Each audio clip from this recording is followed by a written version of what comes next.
All right, welcome to Social Distillation, the submarine still of the internet, where we attempt to drop the bead and pour white lightning straight onto your brain.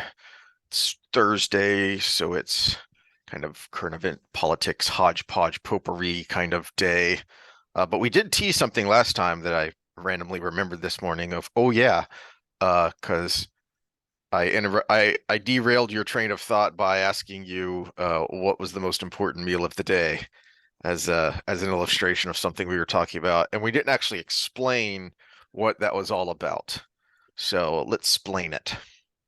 Okay, so for those that are seeing this for the first time, I might get a reaction out of Heath here because I kind of did this on a whim last night Oh, because I had too much to drink. Uh, too much or just the right amount, depending on the results of my actions. We did an episode yesterday, which I think we both really liked. At hmm least thought it was intriguing enough that we both need to re-listen to it and revisit our own points as well, hmm because it was a religious episode based on basically the meaning of everything, which is Yeah. probably the most important topic, though I think some great minds are wasting their time with it. But uh, I thought it was good enough, apparently, while I was a little flighty in the head. So I paid for the advertisement on YouTube to blast it out. Oh, So okay. if you listen to that and you thought it was good enough to give us a second try, well, welcome to the show. Hopefully we live up to it. And well, you wouldn't be here if you didn't at least think it was worth a second video watch. If you're one of our usuals, then welcome back. Hello, Scott. And like, subscribe, comment. Disclaimers, since we are going to talk some health stuff. We are not your doctor. We are not your trainer. You did not sign a waiver with me. This is just general musings between two professionals. I'm a physiologist. Heath is a historian, but we are both in the fitness industry, and we know a lot of shit. So if you want to try it at your own risk. Ask a doctor if you have a medical issue. We are going to talk diet stuff. Neither of us are technically nutritionists or dietitians, but that's actually a good thing. Uh, and we'll go over why. But welcome to the show if it's your first time, and let's go. Oh, product placement. By the way, we're going to talk food, and this is important. Oikos 000, the best snack in the world. The only thing it doesn't satisfy is that crunchy craving. But if you use this as your go-to snack, then you can afford a couple chips here and there in your diet. Or just, Also, sprinkle a little granola or something on top of it.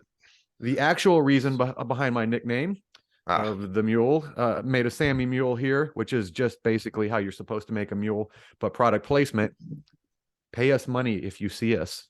Uh, the secret is Fever Tree ginger beer. It's the best. it's got just the right amount of ginger bite without like the harsh burniness that some others have. Well, there's two secrets: an extra quarter shot of vodka and the Fever Tree. Those are the two secrets. Other than that, I just dibble the tip of my penis in it, and for some reason that makes it taste good for you guys. That's spice. Mm-hmm. All right. I don't really do Uh, that, by the way. Nobody sue me. Nobody come after me for sexual harassment that I've ever made a mule for. Uh, at least I don't remember doing that. oh, well, that's fair. Breakfast. Breakfast, the most important meal of the day, right? Sure, because I mean everyone says it and we've heard it over and over, so it must be true. Well, it's one of those yes and no's. The first meal of the day is probably the most important meal of the day. It doesn't have to be right when you get out of bed. In fact, there's probably a lot of evidence that shows it shouldn't be. And it's definitely not Kellogg's with a splash of milk.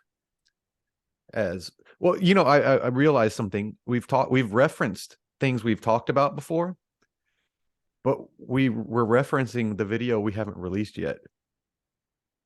The one we have Really? sitting in the burner if we can't record. Oh, so okay. so we do have a video that we have ready just in case we can't meet for some time, and it's not time sensitive because it's a general topic, but we keep referencing it. Oh, So when that comes out, that will refer to the episode where we talk some protein facts. Uh, And we're honest at the beginning of it. You'll know which one it is because we say this is what we're using this one for. Hmm. Uh, so I did bring up the links that we have in that one just so we have some of the references as well, because it is important, because breakfast is partly the most important meal of the day, but it kind of depends on what your day entails too, on when that should be. If you're just getting up, going about your 9 to 5 job, pretty much inactive, it can kind of be whenever. It also kind of depends on what you did the day before. Mm-hmm. Um, your the reason sleep is so important is because that's when your body resets itself. So if you were really stressing and straining your body the day before, then it's going to use more of your reserves, putting itself back together. It's in a nutshell, very, very simplistic, non-witchcraft explanation. So that is another thing that factors into this blanket statement of breakfast is the most important meal of the day, and here are all these advertisements showing that you should have a bowl of cereal. And that's Yeah. that's just what you do. Well, and let's break down the I mean, language is important, right? Breakfast, breaking the fast. We think of it as the first meal of the day when you wake up, which makes sense because you fasted while you slept. You're Hmm. not eating while you sleep. Although I have had clients that sleepwalk and eat. Hmm. So this is not a 100% thing, but typically we don't eat in our sleep. Uh, and so you are breaking a fast, but it doesn't the matter of it being right when you wake up versus later in the day or something else. My breakfast is just like I just did. I had 50 grams of protein, so I do a cup of oikos, a cup of fat-free cottage cheese, and delicious. I hate cottage cheese. It's so gross. And it's 48 grams of protein, approximately 48 to 50 grams of protein, which is pretty much the max I can process in one meal. And it's a simple, easily broken down source. So it's not like eating a piece of steak where it's got to break down the meat fibers into the Hmm. proteins and then break down the proteins into the amino acids. It's kind of a more fast absorbing. The only thing faster would be something like a whey protein shake, right? So that was my breaking my fast, but it was protein right after my workout. So which is more important, the breakfast or the post workout meal? You can make an argument for both, right? So again, it depends on what what your schedule is, what you're eating, and what you've done or what you're going to do, right? Uh, and the fourth one, what's your goal? If your goal is longevity, like you said, the regeneration, the breaking down, the building up. Well, the longer you fast, the more that actually breaks down bad tissue and builds up good tissue. Hmm. But if you're trying to build muscle mass, well, obviously, you're not providing the nutrients you need to create new mass. So your body is just going to kind of rejigger itself instead of actually growing. So if you're trying to put on 20 pounds of mass, you probably want to eat more often all the time and keep that body fed. Whereas if you're trying to maybe preserve yourself and just age well, you might hold a longer fast. And the average advice on that, coming from Sashi Panda's work, uh, is at least an hour after you wake up is kind of optimal. Wait an hour and then have your food. So those four things all have to play into it. And the most important one, I think, is what's your goal? Hmm. Well, you kind of touched on something there that sparked a thought in my brain that we've kind of touched on before, that uh, a lot of conventional wisdom or these cliches that keep getting repeated, like breakfast is the most important meal of the day, they're holdovers from a different time. If you're going out to do difficult manual labor for your day's work and you did that yesterday too, then yeah, you're going to want to give your body some energy at the start of the day so that it has something to work off of while you are stressing your body and using up your energy reserves and your ready energy that you kind of talked about when we talked witchcraft a while back. We don't do that anymore. Almost all of us are sedentary in our both our work and our leisure lives. So you need to adjust your uh your eating habits accordingly. That you don't need to get up and have bacon and eggs and toast and grits when you're about to go sit down at a desk. Mhm. If you're about to go plow the back 40, then well, yeah, you're probably going to want that. Well, and there's a lot of things involved too. So the most, when we talk about hormone profiles, technically, if you look at cortisol as a marker for stress, which it is, it, the most stressful thing in all of our lives is waking up in the morning. Cortisol levels go through the roof when you wake up in the morning. And in fact, your blood sugar naturally starts to rise about an hour or two before you wake up. So your body's actually prepping to get up and move. And this is natural. This is a good thing. But if you blast your body with a high carbohydrate meal at that time, donuts, cereal, things we think of in the morning, right? Lachies. Well, you're blasting an insulin response at the same time you have a cortisol response. And guess what that does? That makes you hungrier by noon. You'll end up with a blood sugar spike and then a blood sugar drop, and then you're going to be starving by lunchtime, if not before. So you're actually setting yourself up for overeating. So where did all of this come from if it doesn't make a lot of sense either logically or scientifically? Where, where does it come from that breakfast is the most important meal of the day and here have a bowl of cereal to get your day started right? Well, I think it's a trope from times past, like you said, where we got up and we worked on a farm or did some manual labor or even actually walked to work, Hmm. God forbid, right? Uh, where we did, but then at the same time, we had something different. We had eggs, bacon, toast, milk, real breakfast foods. You know, you go to IHOP after a drunken night, they say, "Oh, you're having breakfast for dinner."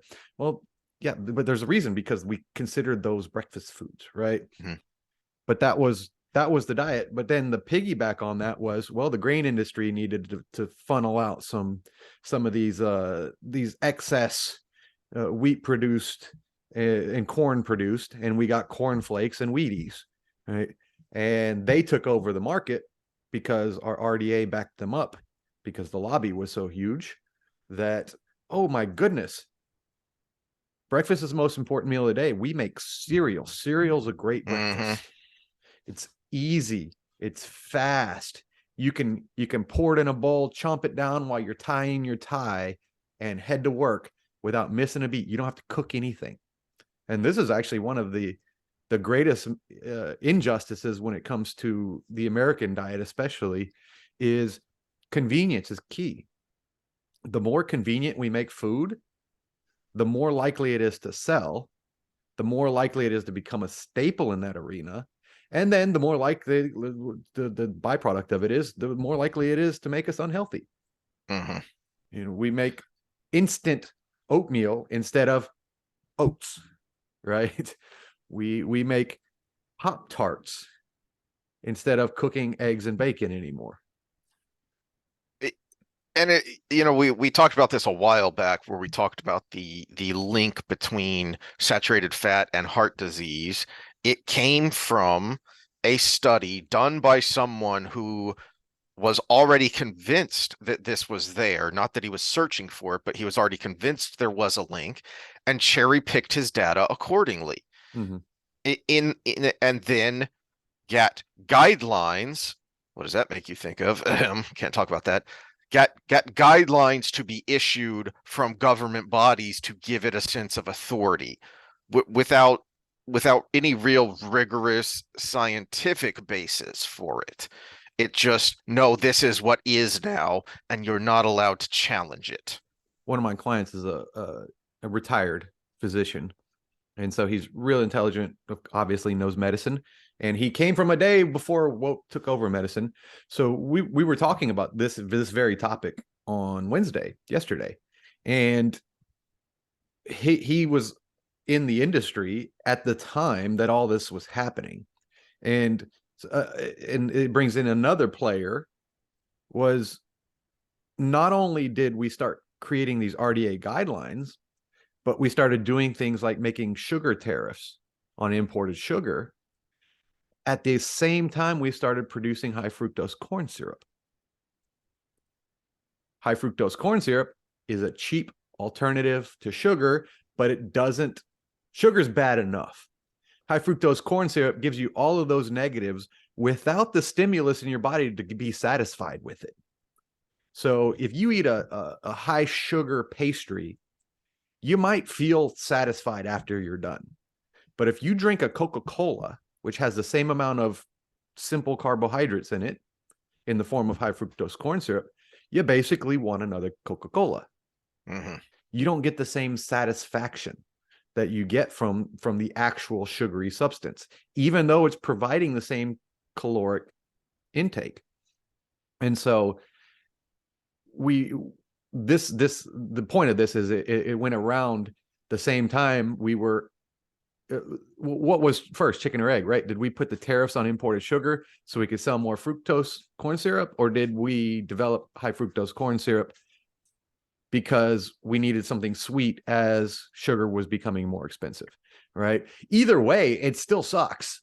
Yeah. No, actually, the late great Walter Williams wrote about this years ago. Um, when there was about 10, 12 years ago, a study came out from I want to say UCLA that um, high fructose corn syrup was worse than actual sugar. You know, a lot of what you're talking about for various reasons. And he wrote about this that, well, this came about because there are only a handful of real sugar producers in the United States because there's not a lot of places to cultivate sugar cane. So, and these most of these people are in Florida, which is a very important political state Mm-hmm. for especially for presidential politics. So they have outsized power over what, over their size. So they were able to get the sugar tariffs in. At the same time, we were already heavily subsidizing grain production, especially corn, because corn is very easy to produce. You get a lot of bang for your buck Mm-hmm. in corn production, and we were already heavily subsidizing it. One is a holdover from the Great Depression, and two, because a lot of what the post-war Marshall Plan type stuff was the U.S. government subsidizing exports while these countries got back on their feet because they needed food Mm-hmm. because all of Well, their we grew stuff was. corn on our old Polish farm. Mhm, It was easy to grow, easy to harvest. Delicious when you cooked it fresh, mhm. but also you just dried it out and you sent it through this little thing that pulled all the corn off of it, and you fed it to your cows and your sheep during the winter, right? Yep. So it was easy. It stored well, and that's the thing about agriculture. Agriculture changed the game because we were able to Mhm. store food for the lean times, right? Well, in the past, we would overeat in the good times, and then we would get lean in the winter. So, vitamin D, for example, you can't get it very well from the sun if the sun is more than 45 degree to the earth because there's too much ozone in the way. You get the UV, make sure I don't get these backwards, UVA, but you don't get the UVV or the opposite. One of those. I'm not a UV expert, but it's something along those lines where you don't get the right type of UV ray to produce vitamin D at a certain time of year, especially in colder climates. But when you are in a time when you are getting it and you're putting on weight at the same time, your body stores it in the fat production Hmm. that you're doing during those times. So then you go into a time of lean where you're not eating enough and you're burning those stores. You're actually supplying vitamin D to your body. So we're kind of built for that. But then when we figured out a way to have food all the time, which was storing grain, was the biggest probably contributor to that. Then the next step was refrigerators, but we had a couple thousand years of storing grain first. we our bodies didn't adapt, but our schedules did, and we got fat. Hmm. So back to the story from the late great Walter Williams. So you've got this tariff on real sugar. You're already subsidizing corn, and then when the uh, export market started to dwindle a little bit in the post-war years, well, you're getting subsidized, so you don't want to stop growing the corn. So rather than switching to a different product, the agribusiness was incentivized to just find another use for corn. Corn syrup and ethanol. Mm-hmm. That's where that comes from. I mean, we could have made more whiskey out of it. I would have taken that. That that would have been a much more useful. Actually, there's a so there's an analog to that. Um, I want to say this was in the 90s, um, like the early 90s, after some trade agreements. I believe it was India sued the US in the not the World Economic Forum. It was something else. One of the trade organizations, WTO. So it sued the US for unfair trade practices in the WTO due to their cotton subsidies. And they won, and wonder of wonders, the US actually honored the agreement, and that we cut our cotton subsidies. Well, a lot of cotton was being grown in California in places where it wasn't necessarily suited, but they were getting subsidies, so it made it worthwhile. Well, when they cut the cotton subsidies, they started to switch to different products. That's when you see the boom in the California wine industry. Now, the industry was already there, but now you have all these producers that are no longer being incentivized to grow a substandard crop, and they switch over to the wine business, which is much more lucrative, Mm-hmm. but you're not getting that free handout. So by actually cutting the subsidy, you helped a more lucrative business boom. Politics ruins everything. Absolutely. uh, it, I guess the takeaway is we're seeing a lot of messaging when it comes to nutrition that is based on the politics behind this, not what's actually good for you. Mm-hmm. And the problem is what's good for you is probably a little bit of being hungry every once in a while and making your own food and being less convenient, realistically. I mean, we get around. There's some good products out there. Like I product place. Mm-hmm. I don't do something that isn't actually good. Everything that's produced by industry isn't bad. Right. Another one, Barilla high protein noodles, right? Or my white fudge covered Oreos. In moderation. I don't eat Oreos except during the holidays when they put these out, and then I can't resist. I've gotten out of eating Oreos, except I do like a little dirt cake every once in a while. That's pretty good. Oh yeah, that's good. Good stuff. Yeah, but where was I going? You got me thinking about know. Oreos now.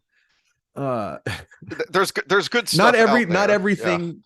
Yeah, because this is Kashi, brilliant nutritionist. He's super young, but it turns out he graduated high school when he was 12. So it makes more sense now that I'm like, oh, well, that's why he's so involved is this the and young. Kashi brand health food mumbo jumbo? I don't know if he's got a brand on that. I've just heard him as advisor. I don't know if he's got his own brand of food, but he might. I don't know. But he basically a celebrity trainer at this point when it comes to nutrition. Does a lot of Olympic athletes. He's real big in that industry, but he's super young and doesn't look the part. Other than that, he's jacked. But it turns out he's one of those Sheldon type geniuses. So he graduated college at like 16 or something and just ran with it because he couldn't work for somebody. So he did his own thing, and turns out he's one of the most respected people in the world. So guess that's how it works these days. But he's big on not demonizing food. And you want to talk about processing is the word I was fishing for. Processing food. We've been doing it since we've figured out how to do it. You know, chopping up your food and cooking it is technically processing. Finding a way to store it is processing. And so just because it's processed doesn't mean it's bad for you. But it does open the door for a lot of bad for you things and a lot of Mm. bad timing, because processing allows us to store food. Well, now you can eat it any time, which allows for that to not be at optimal times. We used to do things, from an evolutionary standpoint, we used to do things to store food that are very abstract, like giving food to a neighbor. That makes it more likely that if you have a bad hunt or harvest, your neighbor will give food to you. So that's a form of storing food. Reciprocal altruism. Uh, to your point on the processing is you I go a little nuts when you take something that has a kernel of truth to it and then uh you you blow it up into an absolute. Yeah, hold on a second. Slow your roll there. Mm. Um, you That's the know, basis behind my whole business model is yeah, we don't do that. exactly. So one of the things we've griped about that kind of goes in line with this idea of you know, breakfast is the most important meal of the day coming from a New York ad man, not anything scientifically based. Uh, Superfoods. We hate that term. Especially most of them end up in the trap food department. Chocolate covered blueberries, chocolate covered pomegranate. Oh, dark chocolate is good for you. Blueberries are a superfood. So let me give you a big bag of dark chocolate covered blueberries. And oh, well, I'm eating healthy.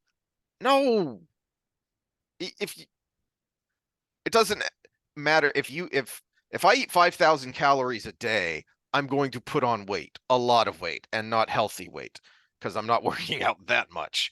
So if I Mm-hmm. eat 5,000 calories a day, it doesn't matter if it's 5,000 calories worth of kale smoothie or, my white chocolate covered Oreos. It's still 5,000 calories, which is about 2.5 to 3,000 more calories than I should be eating. Uh, I did that Thursday we went to the game. I put it in FitPal what we did, and I didn't even get it super accurately. And I was like, "Ooh, we kind of overdid it that day." Yeah, but they were all liquid calories, so it's fine. No, because we went to Peaks and I had those loaded fries and Oh yeah, yeah. We went to Peaks first. Forget about that. I was just thinking about all the liquid calories we had in the tailgating and then at the game.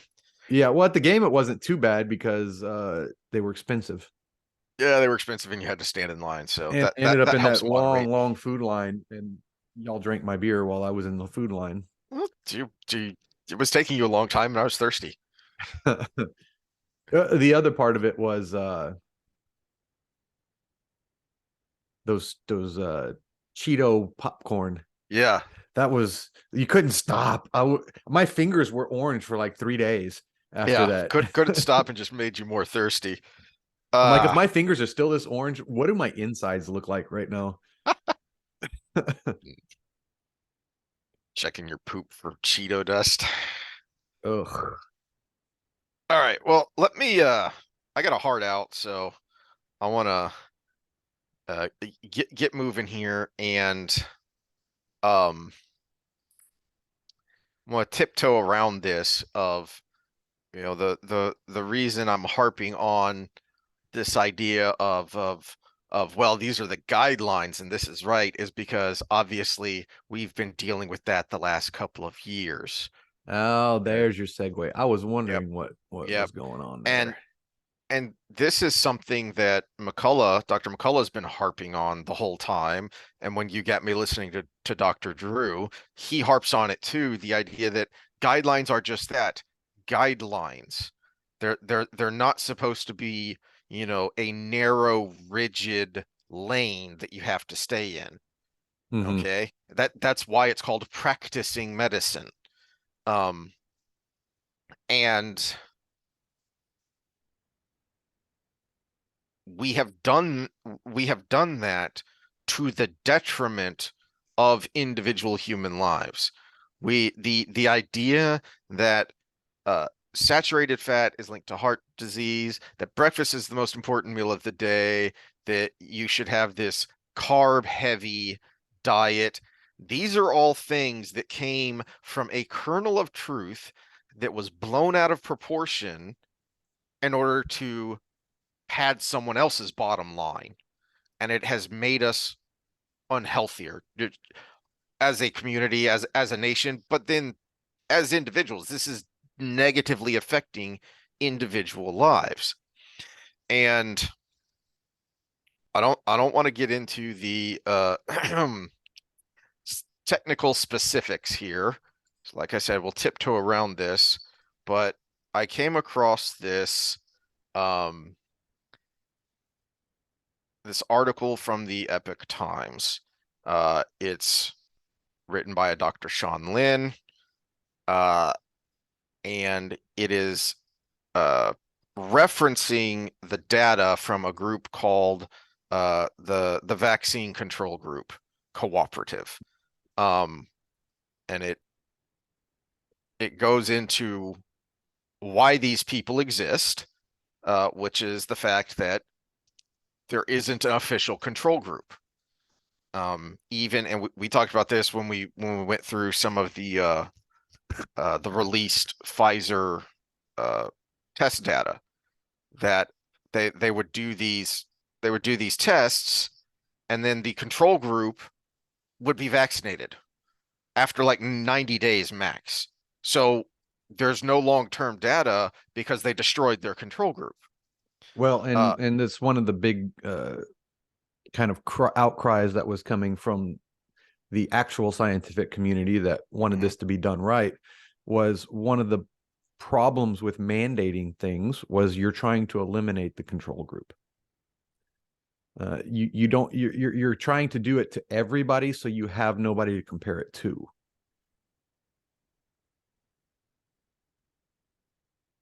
all right.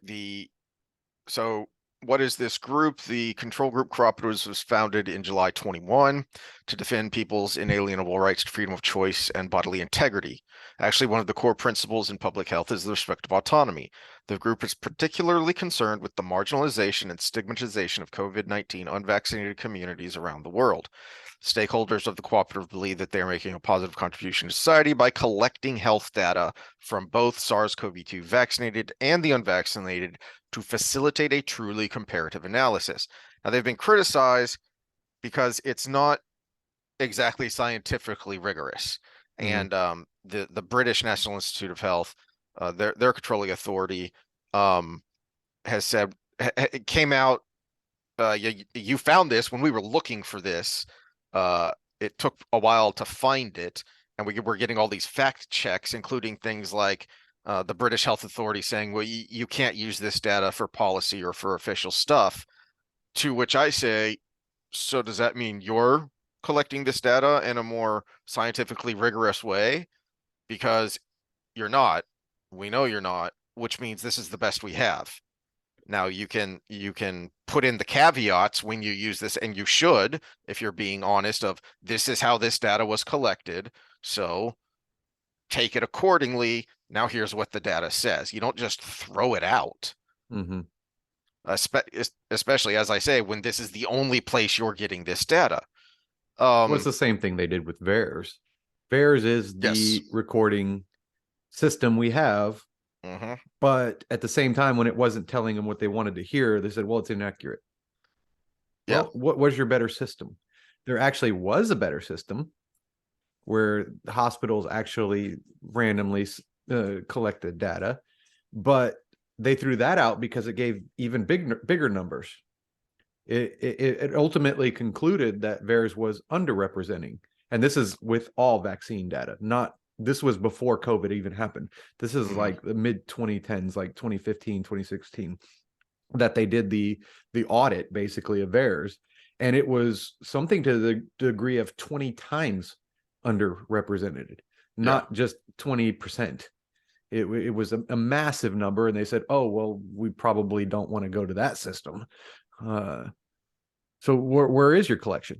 I mean, this has been my beef since the beginning, was the Yep. powers that be, whether it be the CDC, the FDA, the companies themselves, the states, have purposefully muddied the water to where we can, the best answer we can say for almost anything is, I don't know. Yeah. And the author, Dr. Sean Lynn, addresses that here when he talks about, Canadian and UK health officials um, denouncing it, for lack of a better word. I mean, the Canadian health officials called it a potential scam. Um, Hard to see why they're not doing anything except collecting data, but whatever. You do that every time you use an app on your phone. Anyway, to be The fair, rude the Reuters fact check that I Mhm. found cited that they were selling merchandise or something like that. And I mean, you got the site up. Oh, this is Epic Times. You don't Yeah, have this is the their. Epic Times. I don't know. They do have a Again, you donate sprung this one on page. me, so I didn't really. Yeah, they do have a donate page, Mhm. and what I would guess that's for, I'll get to that in a second. But this is what it's talking about It's because acknowledging. nobody's funding. Yeah, Who's exactly. going to fund them here? The people with the money don't want this to happen. So, to be fair, it is very hard to evaluate the accuracy of the survey results from a large-scale global survey. It is also very challenging to evaluate whether the volunteers in this study are heavily biased or not. But there is no clinical trial that could be designed at such a global scale, and the world needs the health data regarding this population. Therefore, even though the results from this study cannot be as well designed as a regular clinical trial, the merit of this study cannot simply be denied for providing such valuable data from unique angles. And probably part of where that donate is going to is they then what this article is looking at is they gave the data to an independent uh, uh, analysis group, and so they did the messing with the numbers the way you do to get a representative sample. So they didn't take all of the data. They took percentages here and there to get a more representative sample rather than just saying here's what the raw numbers are. And so this is a numbers group. This is a data analysis group, and then they put out this um, this finding. Um, so just scrolling through quickly here, you have a pretty well represented uh, sample size here, both geographically, it comes from all over. You have a wide range of ages, especially in the populations of concern. They're the older populations. Uh, you've got a decent split of male and female. Another See, when it thing, comes to these inoculations, I would actually say the population of concern isn't the one that's being killed by the disease. It's the one that may yeah, or may not need hmm the thing in the first place. So that, to me, that should be younger. But if this is a reporting thing, then no kid's going to get on looking for this kind of thing. So this is interesting to me. This table here, because as the author mentioned in that paragraph of caveats, you don't know how biased the participants in this survey are. Are they hardcore anti-vaxxers? That's why they're joining this, because they've got an axe to grind. Well, according to this, some of them might be, but you have a wide range of reasons for not being vaccinated, which means whatever people's individual biases are, you've got a range there. So they're going to kind of balance each other out. Well, and see, this is the first red flag to me that it is not a very good random sample, because I think if you were to randomly sample the unvaccinated, the people who refused and Mhm. didn't go looking for something like this, you would see poor limited trial study data as number one. and then fear of long-term adverse reactions is number two. I think those would be the top two, whereas you got a biased sample size to people that realistically, to use an overused Mhm. word, that are already on the internet because of conspiracy theory. Well, you do have a big chunk here Yeah. that rated this as so that you could select more than one reason. So that's why they have both the percentage here and the those who ranked it number one, because Mm-hmm. you could select more than one and you rank ordered them.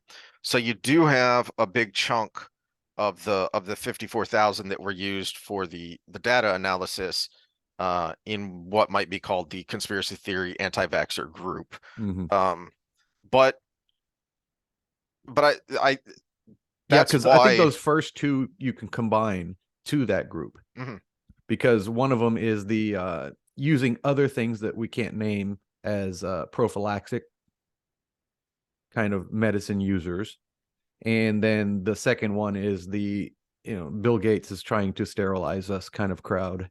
well, I think that I am assuming that is why the data analysis people um selected what they selected, because it may be that if you looked at the raw numbers, these top three would far outweigh the others. Mm-hmm. So I'm guessing the data analysis people, selected to have a more representative sample. Yeah. Does it show how it was worded? Because sometimes their reasons aren't exactly how the questions asked, Hmm. and that would be another one. Like the first one, I could see being a blanket term for somebody who just doesn't take medicine for anything. I would probably have to go through their join in here, and Yeah. that's gonna put And me maybe through a maybe we'll do that before yeah. next time. Uh but yeah, because I mean, anti-inflammatories help with pain. But you're not going to see me take an ibuprofen or a Tylenol unless I'm just dying from pain. So I could, by that definition, I could fit in that first one. And that's not the reason I haven't had the inoculation. Hmm. But at the same time, it's probably something that pushes me in that direction, just having that same mentality. So wording it that way might be misleading, just because you're thinking of someone who just doesn't pharmaceutically treat a whole lot of things. Hmm. Uh, but my main reason is I had the dang thing and I had time to think about it. Yep. Well, You know, again, I think that's why it's useful that they have a broad sampling there, because see, because I'm it, surprised that the any big, potential biases should be, you know, smoothed out I'm in that way. surprised already had the disease isn't on there. That to me would be close to the number one. Yeah, and they do have that is a number they have that about or less than 20% of the participants had a previous infection before they joined the survey. Um, and which is then which is skewed in itself, because we know at this point probably around 80 and 90% of everybody have had the mhm, disease. yeah, well, that a lot of that though is extrapolation from from testing for markers. So how many people didn't realize they had it? Mm-hmm. Well, and Um, that this is the one thing that this is one of the failings, again, clouding the water by not doing the proper studies. We mhm, have not had a good randomized population seroprevalence study done yet. We mhm. have mathematical models. That's it. Yeah, we have mathematical models, and then we have things like this, which are surveys, which Mm. uh, are useful, but as you're pointing out as we go here, you can pick them apart relatively easily. That doesn't mean it's worthless. Doesn't mean it doesn't tell us anything. It just means we need an actual clinical controlled trial to sort through this data and try and narrow down the variables. We don't have that. The You know, Canadian and UK government are just saying this is a scam. Don't participate in this. You can't use this data. Okay, well, well, where's your better data? you're purposefully skewing the data by telling people not to participate. That too. If you said everybody should participate, you actually clean the data. Hmm. Yeah, to your point about reasons there, if you had more people piling in, then you could look at the raw numbers and get a better idea of, okay, well, what does this really mean? Well, and Then, it cleans the data because it would include a population that's probably missing from this subset is the people who are listening to the government. yeah. So then they go through uh, infection, severity of infection, uh, self-administering of vitamins and medications, mask wearing.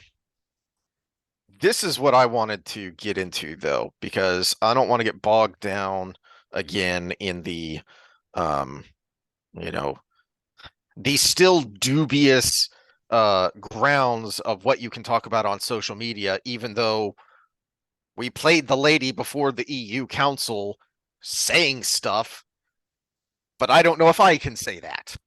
Hmm. But what we can and should talk about, because anyone can and should have an opinion on this, is discrimination faced by unvaccinated control group. So uh the number of respondents reporting mental health issue. Um Between 20 and almost 50% of respondents reported being victimized. That they felt discriminated against. So this includes feeling discriminated against. Now, objectively discriminated against. We'll get to that in a second. It's my truth, Um, Heath. You can't deny it. yes. Well, exactly. It's their truth, and you know we've talked about this with racial issues. Is you can show someone the numbers all you want, but if they've been inculcated with this idea, they're still going to be stressed. They're still going to have mental effects based on their perceived reality. And uh you have the more severe here, sustained discouragement and feeling of no hope is how they classified that. And we know from other numbers that uh mental health medicating, therapy, or self-reporting have gone through the roof in the last couple of years, and suicides are ticking up uh, in concerning numbers. Um, so that's just the mental health, self-reporting mental health, but we do have a more objective discrimination, which was job loss. These are the percentages of people in the control group who reported losing their job, which is going to drastically affect mental health uh, due to being unvaccinated. Well, and So, this is one of the calls that I wish people would be more mentally consistent here, because we've got the social justice warriors still bringing up things like redlining, right? mhm, And their generational effects. Well, we're going to have a generational effect in people who lost their jobs during this and who couldn't get another job, who yeah, used their life savings because they lost their job, who didn't have a life savings to use because they lost their job, had to sell their home. Generational wealth, home ownership is one of the biggest things. That's why redlining was such a big deal, right? So people who lost their homes and had to become renters again because they needed to sell any equity they had to survive lost that for a generation or two to come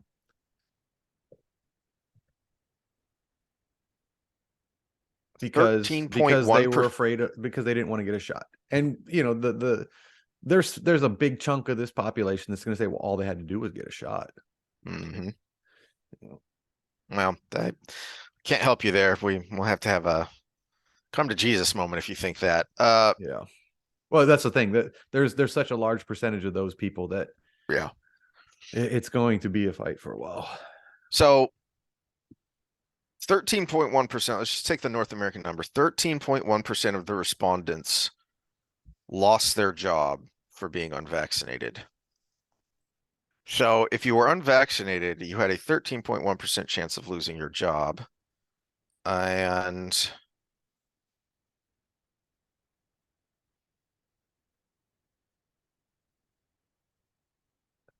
during the 5-month period from October 21st through February 2022, in most parts of the world, the highly transmissible Omicron variant became the most prevalent strain, replacing the previously dominant Delta variant. As a result, many people became infected.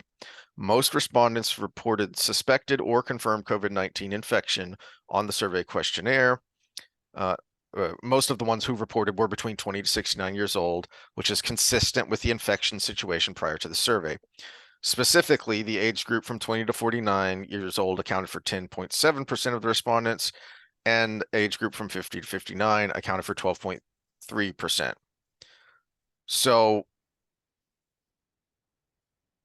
you had a higher chance, or as good of a chance, depending on where you were, of losing your job if you were unvaccinated than actually getting infected. And it becomes much less so when you look at those who reported a severe infection, which severe symptoms, and again, this is of those who reported an infection in the first place. So it's an even smaller subset of the total number. You can see here, severe infection is just a little over 2%. Yeah. Well, this is it's good and bad because these numbers are they at least should make you go, right? And I think that's the point of the whole thing, because it is a skewed set of people, but it's a skewed set of people in a world where we don't have a good set. You know, we heard over and over and over again, this is a pandemic of the unvaccinated, right?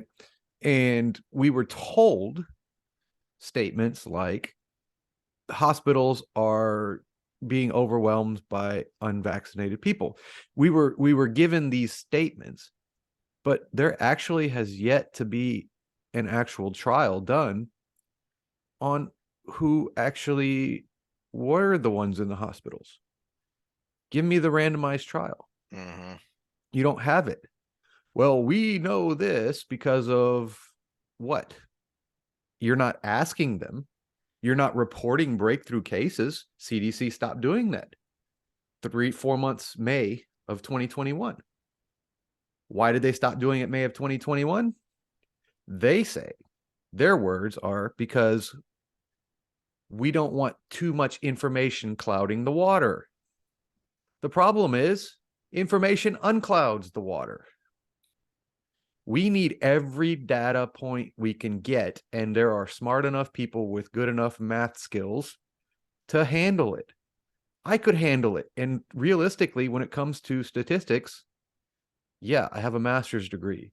Yes, we did a lot of public health data and statistics, but I'm probably middle of the road if you talk about somebody in that Mm-hmm. industry. Mm-hmm. You know, there's hundreds of thousands of people that would be better at it than I was. Yeah, like the obnoxious jerk who keeps winning our fantasy football league. Hey, We I'm need a beating him this handicap. year. We need to handicap him next year and make him have his kids do his And draft or I something. and the good thing about not doing it for a couple years is I took all my feelings about players out of the equation, and I went completely by statistics.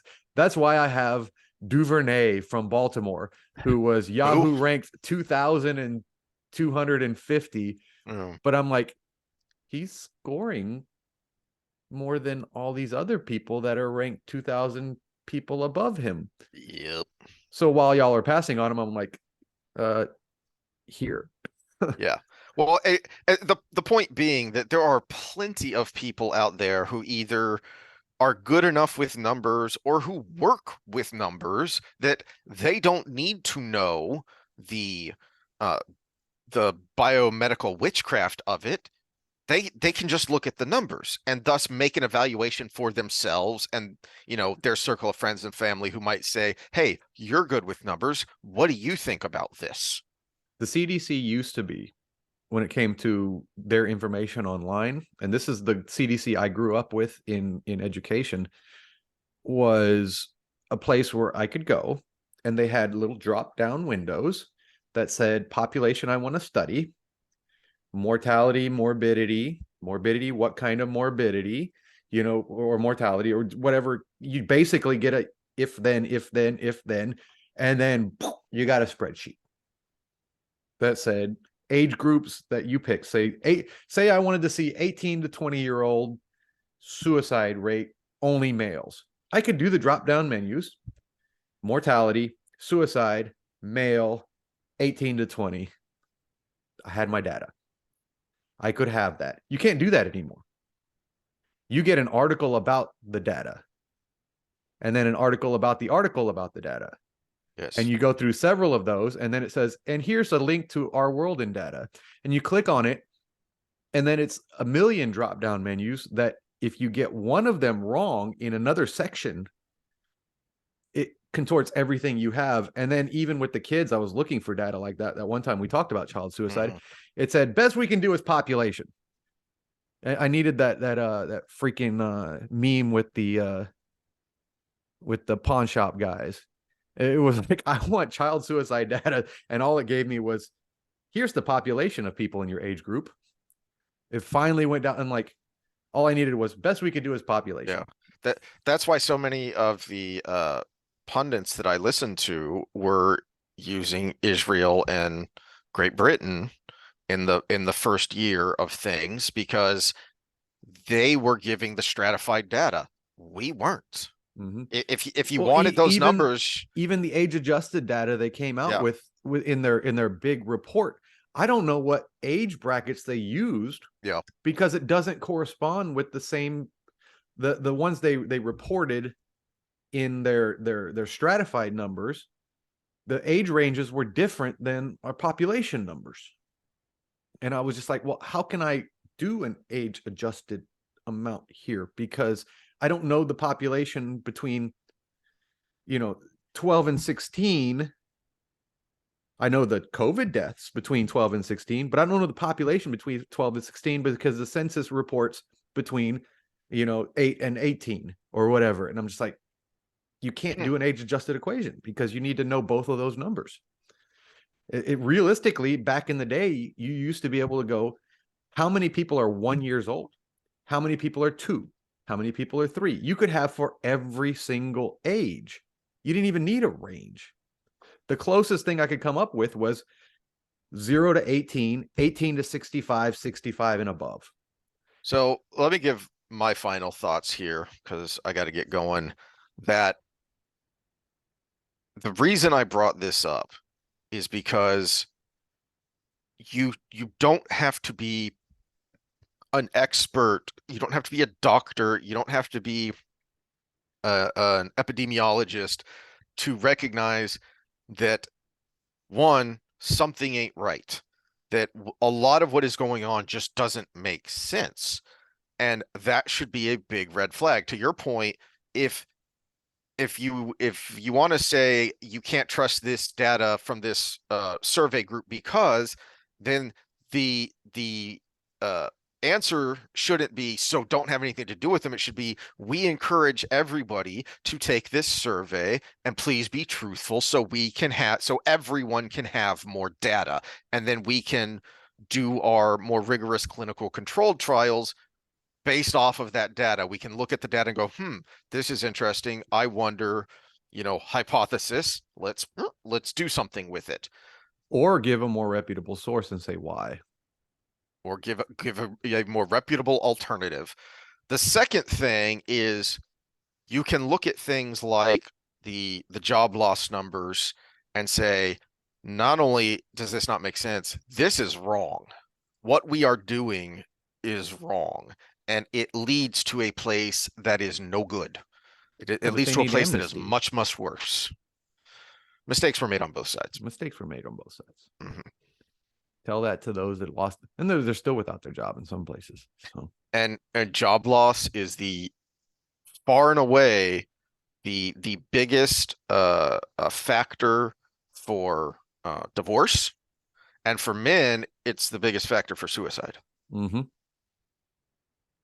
Well, and add to that alcohol consumption increase, Yeah. there was a big deal made about suicide rates were actually down in 2020, but drug related death was up exponentially. How many of Yeah. those were ODs, Yeah. right? Unintentional suicide, you might say. Yeah, Yeah. yeah. How many of those, if they were, alive long enough to do the deed themselves instead of just getting so high they died from it? Or how many of them were getting high to avoid doing that Hmm. and they ended up doing that? How many of them overdosed themselves on purpose? That's a one way to kill yourself. Yeah. So, Well, it's a good thing I have an appointment that I forgot about because I had some thoughts on the election, and I think we're in enough trouble as it is just talking about COVID. yeah, well, we started this one with nutrition. I got some training stuff for next time Hmm. because one of the people that actually watches this sent me a thing they saw from Brett Contreras and said reminded me of you, and it was about squats and squatting deep and full range of motion and putting your ego at the door. And it just so happened that I had started a cycle where it's exactly the opposite of that. And I kind of need to go into why. But I almost really hurt myself today doing it. So I also need to go over the precautions that you need to take there. Basically, it's overloaded rack pulls. And I'm working the range of motion down versus working the weight up. And I was doing it in the pins and not in the actual safeties. And David actually showed up on time for once, and I saw him out of the corner of my eye, and I turned my head. So the bar rotated. Well, I had 600 pounds on the bar. And I went to put it down in the rack, but the bar had rotated, so it wasn't in the pin. And I dropped it on my knee. Don't do that. And so there's a nice bruise above my kneecap. But if I had kept rotating, it would have pushed my knee backwards. And there's no way I would have stopped 600 pounds from doing that. So I was very close to an injury. And one of the things people need to understand in the gym is you are skirting a line a lot of the time. And I try to make it as safe as possible, but sometimes I take shortcuts in my own, and it almost got me there. So, but the how and why of why Contreras was right, but also why you can actually do the opposite of that rule too, and still get success is a Hmm. good topic, I think. So don't put me into a box, by Yeah, let's the way. I got some thoughts on that too we could talk about. All right. So we'll delve more into the fitnessy stuff next time. And I'm going Uh to ice my knee. Yes. and we'll see y'all then. All right, later.